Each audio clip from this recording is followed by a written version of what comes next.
কান্দিতে রাজ্য সড়কে অবৈধভাবে টাকা তোলার অভিযোগে এবার কাঠগড়ায় প্রশাসন। তৃণমূলকে দায়ী করলেন অধীর।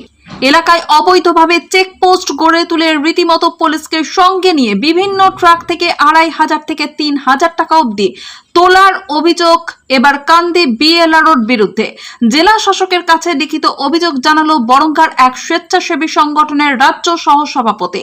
উল্লেখ্য, মুর্শিদাবাদ জেলার কান্দি মহকুমা দিয়ে বয়ে গিয়েছে ময়ূরাক্ষী নদী। তার মধ্যে উল্লেখযোগ্য, বরঙ্গা ব্লকে রয়েছে ১১টি সরকারি বালি খাদান।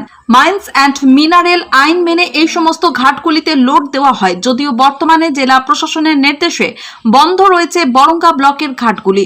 যদিও বীরভূমের সাঁইথিয়া এলাকা থেকে এখনো পর্যন্ত নদী থেকে উঠছে বালি। সেই সমস্ত বালির ট্রাক থেকে প্রতি গাড়ি পিছন ২৫০০ থেকে ৩০০০ টাকা নিচ্ছে এই চেকপোস্টগুলি বলে লিখিত অভিযোগে দায়ী অভিযোগকারী সাদরুল আলমের। অভিযোগকারীর দাবি, কান্দি সাঁইথিয়া রাজ্য সড়কের এক প্রান্তে রয়েছে বীরভূমের সাঁইথিয়া ও রামপুরহাট, অপর প্রান্তে রয়েছে কান্দি। এখান থেকেই ওই রাস্তা বহরমপুরের দিকে সংযুক্ত হচ্ছে। তাই কান্দি ব্লকের অন্তর্গত খরসা মোড় এলাকায় রীতিমতো একটি অস্থায়ী ঘর বানিয়ে এভাবেই প্রকাশ্যে দেদার টাকা তুলছে এই সমস্ত চেকপোস্টগুলি। যদিও মাইন্স অ্যান্ড মিনারেলের আইনে এভাবে টাকা তোলা সম্পূর্ণ অবৈধ, কারণ যে গাড়িগুলি টাকা তুলছে চেকপোস্ট করে সেই গাড়িগুলি লোডের সময় সমস্ত টাকা মিটিয়ে দিয়ে আসে। এটাই এই আইনের নিয়ম।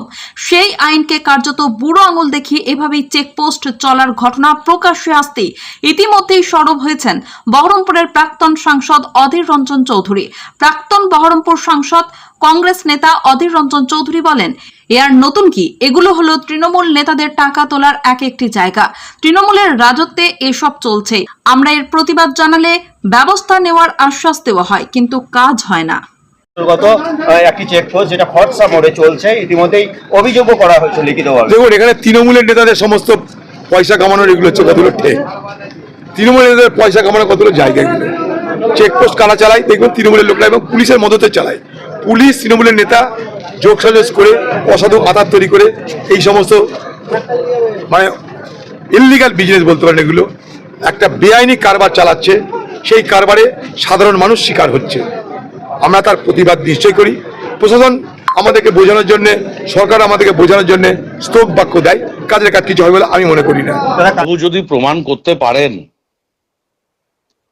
যে এইসব জায়গা থেকে, বিশেষ করে কাঁদি যে চেকপোস্ট হয়েছে, হয় আপনি কথা উইথড্র করবেন, নইলে প্রমাণ করবেন। হয় কথা উইথড্র করবেন, নইলে প্রমাণ করবেন। আমি আপনাকে চ্যালেঞ্জ করছি, আপনার যদি হিম্মত থাকে অধীরবাবু, কাঁদি বাস স্ট্যান্ডে দাঁড়িয়ে কে আমার নেতা বা আমি হিমসেলফ এমএলএ কে কোথায় পয়সা নিয়েছে যদি প্রমাণ করতে পারেন, আপনি আপনাকে চ্যালেঞ্জ করে রাখলাম এখানে সর্বসমক্ষে। আর কোথাও কেউ চেকপোস্ট হয়েছে মানেই বালির রয়্যালিটির বাবদ চেকপোস্ট, এটা কিন্তু নয়। চেকপোস্টের অনেকগুলো কারণ থাকে। পুলিশ প্রশাসনের চেকপোস্টের একরকম কারণ, বিএলআরওর চেকপোস্টের একরকম কারণ, আরটিওর চেকপোস্টের একরকম কারণ। মানে সবগুলো, যে বালি যেখান থেকেই আসুক, সে বীরভূম, বড়মা, যেখান থেকে আসুক না কেন, তার রয়্যালিটি ঠিক মতন কাটা আছে কিনা এটা ১ নম্বর দেখবে। ২ নম্বর ওভারলোডিং আছে কিনা সেটা দেখবে পুলিশ প্রশাসন বা আরটিও প্রশাসন, এগুলো সব দেখবে আর কি।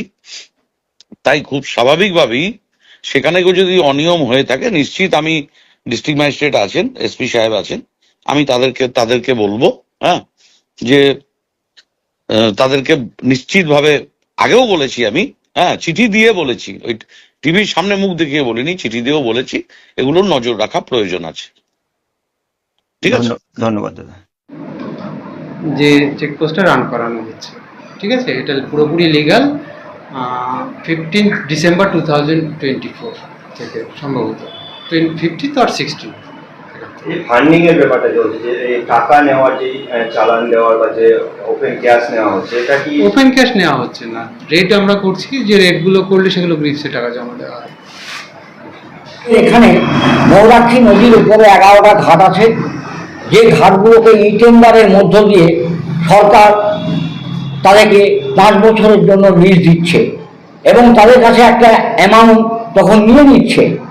অথচ আমরা দেখতে পাচ্ছি সেই বৈধ ঘাট থেকে যখন গাড়িগুলো উঠে আসছে তখন বেলারের মাধ্যমে চেকপোস্ট খুলে বাহাদুরপুর, বেলগ্রাম এবং কাঁদিতে 3টি চেকপোস্ট খুলে প্রত্যেকটি গাড়ির কাছে 2000, 3000, 4000 করে ডিসিআরের মাধ্যমে টাকা কাটছে। এটা সম্পূর্ণ অবৈধ, এটা মাইনর মেয়র রুলসে কোথাও দেওয়া নাই। এই ব্যাপারে আমি ডিএম সাহেবকে ফোন করেছিলাম। ডিএম সাহেব আমাদেরকে বললেন যে এটা আমাদের একটা কোর কমিটি আছে, সেই কোর কমিটির মিটিং পাস করে এই চেকপোস্ট আমরা চালু করেছি। কিন্তু এটা সম্পূর্ণ ভারতের সংবিধানকে অপমান করা হচ্ছে এবং এটা সম্পূর্ণ আইনি বিরোধী কাজ।